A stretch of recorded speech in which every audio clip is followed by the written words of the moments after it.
The incident we'll talk about in today's video is based on a real-life event. A single hair was left behind, and that's all they have, yet that solitary strand has haunted detectives, forensic analysts, and the victim's family for over 7 years, because in a case this bizarre, that tiny fragment is the only piece of evidence in what should have been an impossibly straightforward investigation, but turned instead into one of the most unnerving, logic-defying disappearances ever recorded in the quiet mountain town of Salida, Colorado. The victim, 32-year-old Megan Halbrook, was a high school biology teacher, known for her solitude, meticulous nature, and daily routine. She lived alone in a modest home at the edge of a pine forest, commuted exactly 18 minutes to work, and never missed a day at school. On the morning of April 27, 2017, she didn't show up. Concerned colleagues called repeatedly, but received no answer. By noon, a wellness check was requested. The sheriff's deputies who arrived found her front door locked, alarm system disarmed, and windows all intact. Nothing was broken, nothing stolen, nothing out of place, except Megan was gone. Her keys were on the kitchen counter. Her phone was charging on the nightstand.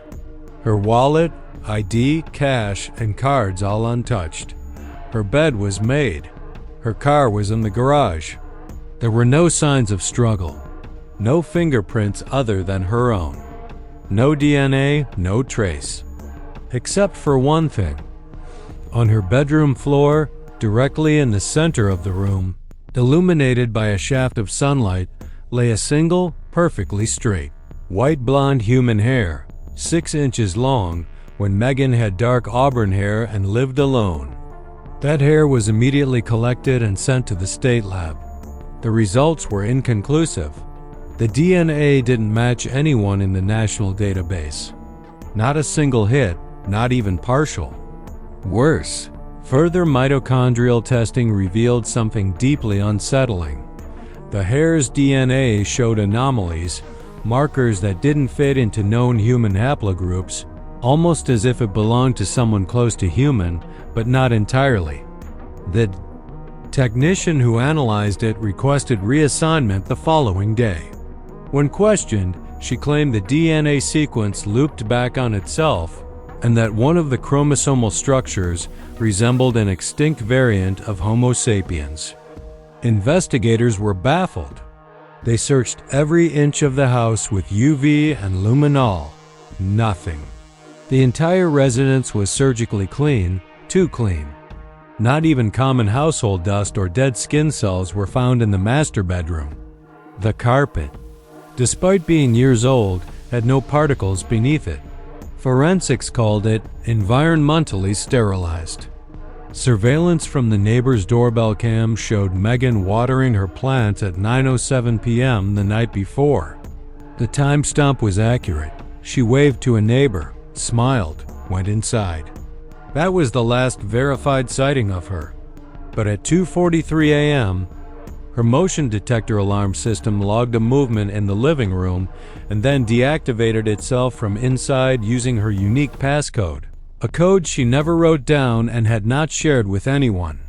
That motion alert was followed by a signal drop in her security camera system, which resumed 3 minutes later with no signs of entry or departure. Her pets, a cat and a parrot, were unharmed.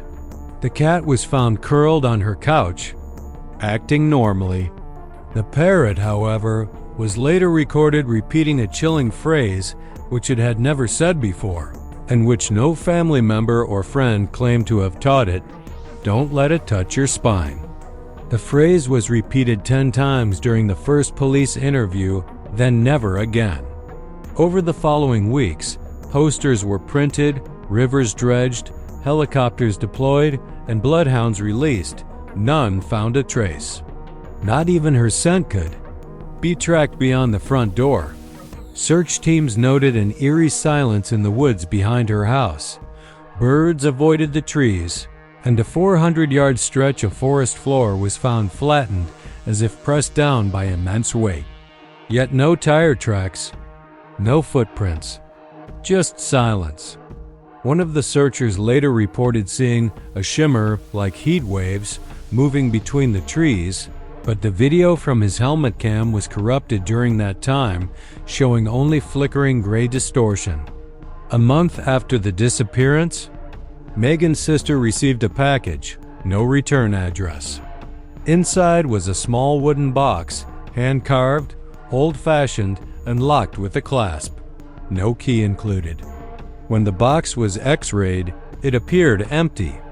When they opened it under lab conditions, they found it contained another strand of the same white blonde hair, curled in a spiral, and a scrap of parchment with no ink. But under infrared light, a message appeared. It knew she saw it.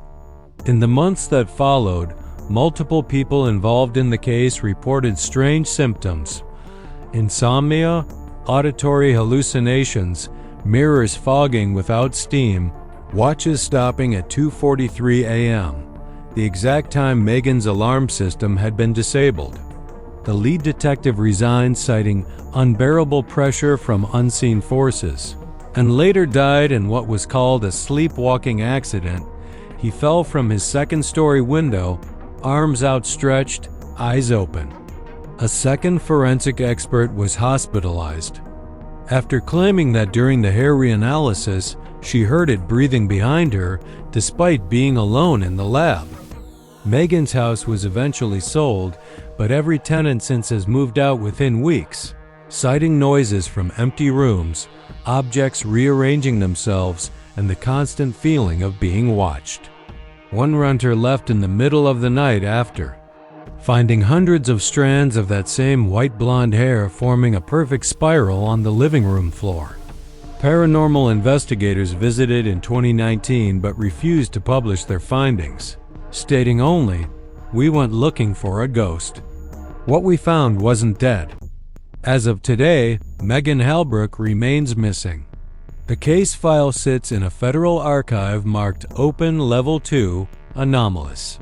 The single strand of hair remains preserved in a containment vial at a private lab that no longer allows visitors. The parrot died mysteriously in 2020. The cat went missing from a secure shelter the same night. No door was opened. Security footage went blank at, once again, 2:43 a.m., and the only other object recovered in the years since was a small fragment of paper blown into a ranger's truck during a storm, covered in illegible symbols except for one sentence. Scribbled in English, "The blonde one collects silence, and she found Megan interesting."